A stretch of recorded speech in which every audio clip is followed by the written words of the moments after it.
તાજેતરના ભારે વરસાદ અને પૂરથી હચમચી ગયેલા સુરતના વેપારી વર્ગ માટે રાજ્ય સરકારે ઉદાર પુનઃવસન સહાય પેકેજની જાહેરાત કરી.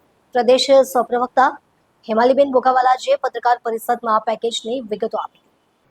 પેકેજ મુજબ લારી ધારકોને ₹7,500, નાની કેબિન ધારકોને ₹25,000, મોટી કેબિન ધારકોને ₹50,000 અને છેલ્લા ત્રિમાસિકનું જીએસટી રિટર્ન ભરનાર પાકી દુકાન ધારકોને ₹1 લાખ સુધીની રોકડ સહાય આપવામાં આવશે. ઉપરાંત ₹20 લાખથી 30 લાખ સુધીની ટર્મ લોન પર 3 વર્ષ માટે 7% વ્યાજ સહાયની પણ જોગવાઈ કરવામાં આવી છે.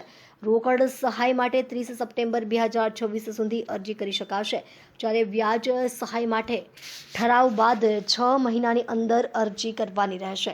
રાજકીય દ્રષ્ટિએ જોવામાં આવે તો આ પેકેજ માત્ર આર્થિક સહાય પૂરતું મર્યાદિત નથી, પરંતુ સુરત જેવા રાજ્યના સૌથી મહત્વપૂર્ણ વેપારી કેન્દ્રમાં વેપારીઓનો વિશ્વાસ જાળવવાનો પ્રયાસ પણ છે. વેપારી વર્ગ લાંબા સમયથી ભાજપનો મહત્વનો આધાર રહ્યો છે અને આપત્તિ બાદ ત્વરિત રાહત પેકેજ જાહેર કરીને સરકારે આ વર્ગ પ્રત્યે પોતાની પ્રતિબદ્ધતા દર્શાવવાનો પ્રયાસ કર્યો છે. રાજ્ય સરકારે અસરગ્રસ્ત રહેણાંક અને વાણિજ્ય વિસ્તારોને 1 વર્ષ માટે વેરા માફી આપવાનો નિર્ણય પણ કર્યો છે. અત્યાર સુધીમાં હજારો પરિવારો અને વ્યક્તિઓને ઘરવખરી તથા કેશ ટોલ સહાય રૂપે કુલ 13 કરોડ 15 લાખથી વધુની સહાય ચૂકવવામાં આવી હોવાનું જણાવાયું છે. આ પ્રસંગે ભાજપના મહામંત્રીઓ દુર્ગાપ્રસાદ પાંડે, કરસનભાઈ ગોંડલિયા, વિરલભાઈ ગિરીટવાલા, સુરત મહાનગરપાલિકાના ડેપ્યુટી મેયર સુધાકર ચૌધરી, શાસક પક્ષના નેતા અલ્પાબેન મહેતા તથા દંડક ઉર્મિલાબેન ત્રિપાઠી ઉપસ્થિત રહ્યા હતા.